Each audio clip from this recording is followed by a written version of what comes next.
Welcome everyone who is watching my video. तो सबसे पहले जो हमारे वीडियो में न्यू हैं वे इस चैनल को लाइक और सब्सक्राइब कर दें और बेल आइकन दबाना ना भूलें। चलिए, तो हम आज लेकर आए हैं कुछ 10 इम्पॉर्टेंट क्वेश्चन जो एनटीपीसी, एसएससी, बीपीएससी इन सब चीज़ों के लिए हेल्पफुल होगी। तो चलिए देखते हैं फर्स्ट क्वेश्चन है, किसी त्रिभुज की भुजाएं 6 cm, 8 cm और 10 cm है, तो इसके लंब केंद्र व परिकेंद्र केंद्र के बीच की दूरी ज्ञात करें। लंब केंद्र और परिकेंद्र, लंब केंद्र का इंग्लिश होता है ऑर्थो सेंटर, परिकेंद्र दैट मीन्स सरकम सेंटर। हम पहले लंब केंद्र के बारे में जानते हैं। लंब केंद्र क्या होता है? तीनों ट्रायंगल का जो ट्रायंगल के शीर्ष का जो लंब खींचा जाता है वह लंब तीनों जिस पॉइंट पर कट करेगा वही लंब केंद्र होता है। तो इससे रिलेटेड भी क्वेश्चंस आते हैं, इसलिए हम बता दिए हैं कि न्यून कोण में एक्यूट एंगल ट्रायंगल में एक्यूट एंगल ट्रायंगल में लंब केंद्र कहाँ होगा? त्रिभुज के अंदर। राइट एंगल ट्रायंगल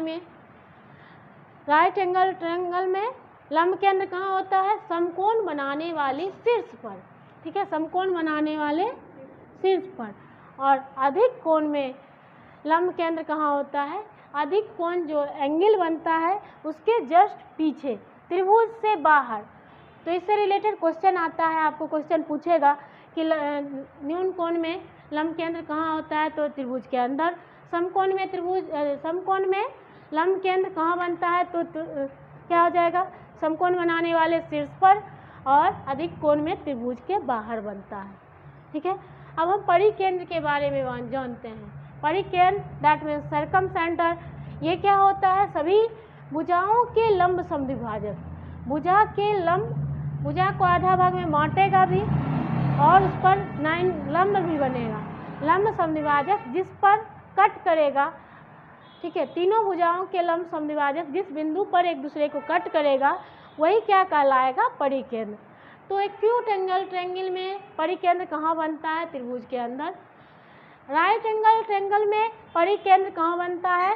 कर्ण पर, हाइपोटेनस पर। ठीक है, और अधिक कोण त्रिभुज में त्रिभुज के बाहर, ठीक है, लेकिन कर्ण के सामने बनता है। ठीक है, तो ये दोनों जानना जरूरी था ये क्वेश्चन बनाने के लिए। तो इसमें अभी तुरंत जाने कि लंब केंद्र समकोण बनाने वाले भुजा पर, यानी यहाँ लंब केंद्र बनेगा और ये इसके मध्य पॉइंट पर, कर्ण के मध्य पॉइंट पर परिकेंद्र बनता है। बना है ना यहाँ? ठीक है, तो ये परिकेंद्र हो गया। आपको क्वेश्चन पूछ रहा है कि ये 6, 8, 10 तीनों दिया हुआ है, और 6, 8, 10 जैसे ही दिया है तो हम उससे क्या पता कर लेंगे कि ये समकोण त्रिभुज है। क्यों? 6 का स्क्वायर प्लस 8 का स्क्वायर 36, 8 8 64 बराबर 10 का स्क्वायर 100, इधर भी 100 इधर भी 100। जब लंब का स्क्वायर दो साइड का स्क्वायर का सम तीसरे साइड के स्क्वायर के बराबर हो, दैट मीन्स वो क्या है? राइट एंगल ट्रायंगल है। ठीक है, तो हम फोटो ऐसे खींच लिए। ठीक है, राइट एंगल बना लिए। ये 6, दूसरा 8, तीसरा 10। अब समकोण में लंब केंद्र बनता है आपको समकोण बनाने वाली भुजा पर, परिकेंद्र बनता है कर्ण पर, और इस दोनों के बीच दूरी पूछ रहा है आपको। ठीक है, यहाँ हम जानते हैं AD बराबर क्या हो जाएगा? DC। ठीक है, ये आधा हो जाता है। क्यों? अभी पढ़े क्या? लंब भी होता है और समद्विभाजक भी होता है, पढ़े ना? क्या? परिकेंद्र लंब भी होता है और समद्विभाजक भी होता है। समद्विभाजक होता है मीन्स दैट आधा बांट देगा। ठीक है, हाफ बांट देगा। तो 10/2 हो गया 5 सेंटीमीटर। ये भी 5, ये भी 5। ठीक है, तो AD बराबर DC बराबर BD हो जाएगा। क्यों? ये सर्किल जो बनेगा ऐसा परिकेंद्र को मानते हुए जो सर्किल बनेगा वो इस तरह से बनता है ना। ठीक है, तो ये जो सर्किल बनेगा तो ये AD बराबर DC बराबर किसके बराबर? BD। ठीक है, ये तीनों क्या हो गया? रेडियस हो गया। ठीक है, तीनों क्या हो गया, रेडियस हो गया बराबर r, इसलिए BD बराबर कितना हो जाएगा 5 cm। ठीक है, आपको इस दोनों के बीच दूरी ही पूछ रहा है तो क्या हो गया 5 सेंटीमीटर। ठीक है, चलिए नेक्स्ट क्वेश्चन पे ध्यान देते हैं। नेक्स्ट क्वेश्चन में जाने से पहले हम जानते हैं, सोचने से कहाँ मिलते हैं तमन्नाओं के शहर, सोचने से कहाँ मिलते हैं तमन्नाओं के शहर, चलने के लिए जिद भी ज़रूरी है मंजिलों को पाने के लिए, जिद भी ज़रूरी है मंजिलों को पाने के लिए। तो आप लगातार अपने प्रिपरेशन में लगे रहें, आपकी जीत अवश्य होगी। चलिए अब नेक्स्ट क्वेश्चन पे हम ध्यान देते हैं। किसी बहुभुज में प्रत्येक बाह्य व अंतःकोण का अनुपात 2:3 है तो भुजाओं की संख्या ज्ञात करें। 2:3 यानी ये आंतरिक कोण है 2, बाह्य क्या है 3। ठीक है, और बहुभुज में आंतरिक कोण दिया है, बाह्य कोण इसका साइड बढ़ा के हम करते हैं। ठीक है, और ये एक लाइन हो जाता है। ठीक है, और हम जानते हैं कि किसी लाइन पर रैखिक किसी सिंपल लाइन पर दोनों मिलाकर एंगल कितना होगा 180 के इक्वल। ठीक है, 2 3 5 5x बराबर 180, तो x बराबर कितना हो गया 180/5 36। ठीक है, इंटरनल एंगल, ठीक है, इंटरनल एंगल अंतःकोण कितना है बराबर 2x बराबर 2 × 36 72। हम जानते हैं कि इंटरनल एंगल का फॉर्मूला होता है, बहुभुज के पॉलीगोन के इंटरनल एंगल का फॉर्मूला होता है 360/n, तो वही फॉर्मूला लिखे अंतःकोण बराबर 360/n। हमको अंतःकोण पता हो गया 72, 72 बराबर 360/n, तो n बराबर 360/72 यानी कट के कितना हो गया 5। नंबर ऑफ साइड्स कितना हो गया 5। ठीक है, नेक्स्ट क्वेश्चन पे ध्यान देते हैं। नेक्स्ट क्वेश्चन है 10%, 16% व 25%, 3 क्रमागत बट्टा के लिए एकल बट्टा क्या होगा। हम 2 का 1 निकाले पहले, 10 + 16 - 10 × 16/100 कितना हो गया 26 माइनस ये दोनों को जोड़ के ये कट गया 10 से 100, 10 बार में 1.6, 26 - 1.6 कितना आया 24.4 माइनस करके। ठीक है, अब इस दोनों का 24.4 आ गया और इसके साथ करेंगे 24.4 + 25 - 24.4 गुना 25/100।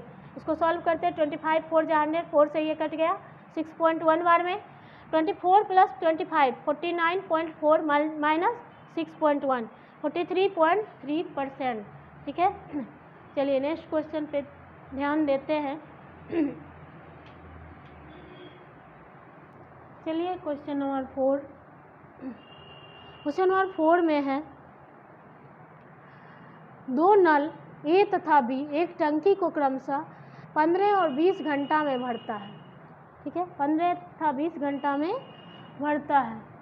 तीसरा नल सी उस टंकी को 25 घंटे में खाली कर देता है, 25 घंटे में खाली कर देता है। प्रारंभ में तीनों नल खोल दिया गया और 10 घंटा बाद सी बंद कर दिया गया तो टंकी कितने समय में भरेगी। तीनों डाल दिए ए बी सी, ए 15 घंटा, बी 20 घंटा, सी 25 आवर। ठीक है, तीनों का क्या करते हैं इसमें एलसीएम लेते हैं। क्या करते हैं एलसीएम, एलसीएम कितना आ गया 300। ठीक है, अब डिवाइड करते हैं। ठीक है, 15 से 300 में कितना बार में कटेगा 20 बार में। ठीक है, 20 से 300 15 बार में, 25 से 300 12 बार में। ठीक है, तो 1 घंटा में कितना काम होगा, ये दोनों काम कर रहा है और इससे निकल जा रहा है पानी, ये दोनों जोड़ेंगे एक घटा देंगे 20 + 15 35 - 12, 1 घंटा में 23 काम होगा, 23 वर्क होगा। टोटल कितना वर्क है हमको करना 300।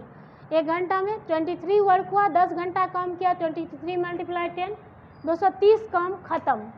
300 में 230 काम खत्म तो कितना काम बचा 300 - 230 70 काम बचा। ठीक है, अब 70 काम को कौन करेगा, सिर्फ ए सी चला गया तो ए भी करेगा।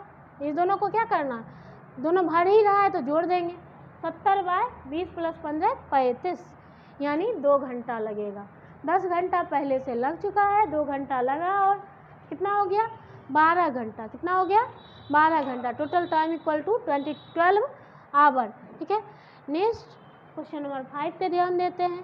कुल धन 5% वार्षिक दर से 3 वर्ष के लिए लगाया गया तथा ब्याज प्रति वर्ष संयोजित होता है, तो कुल ब्याज इतना 2522 रुपया हो तो मूलधन ज्ञात कीजिए।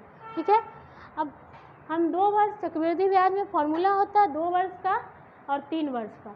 ठीक है, 2 वर्ष का क्या होता है आर स्क्वायर बिंदु पॉइंट आर टी, और 3 वर्ष का क्या होता है आर क्यूब फिर आर स्क्वायर टी और फिर बिंदु आर टी। ठीक है, बिंदु छूट गया बिंदु आर टी। ठीक है, तो वही यहाँ पे किए हैं। आर क्यूब, आर कितना है 5 है, 25 25 25 125, अब 2 ही अंक लिखते हैं तो 125 का 25 हाथ में 1। ठीक है, आर स्क्वायर टी 25 25 तिया 25 तिया 75। ठीक है, 75 1 76 और आर टी कितना हो गया 5 तिया 15 15.7625। ठीक है, तो जब हम इसको सॉल्व करने के बाद क्या करते हैं, हम कैसे निकालते हैं चक्रवृद्धि ब्याज, तो पी का 2 जीरो गायब कर देते हैं या जीरो नहीं हो लास्ट में तो डिसमल डाल देते हैं, यानी कि हमको पिन तो निकालना ही है, पिन दिया ही नहीं है तो मल्टीप्लाई पी बाय 100 हो जाएगा। 2 जीरो गायब करते हैं मतलब क्या 100 से डिवाइड करते हैं तो गुणे पी बाय 100 बराबर 2522। पी बराबर क्या हो गया 2522 मल्टीप्लाई कोना कोनी ऊपर गया 100 बाय 15.7625। ठीक है, इसको सॉल्व करते हैं। ठीक है, डिसमल उड़ गया, डिसमल के बदले 1, डिसमल के बाद 4 अंक है 1 2 3 4 तो 4 0। ठीक है, अभी हम इसको कट करते हैं, सॉल्व करते हैं।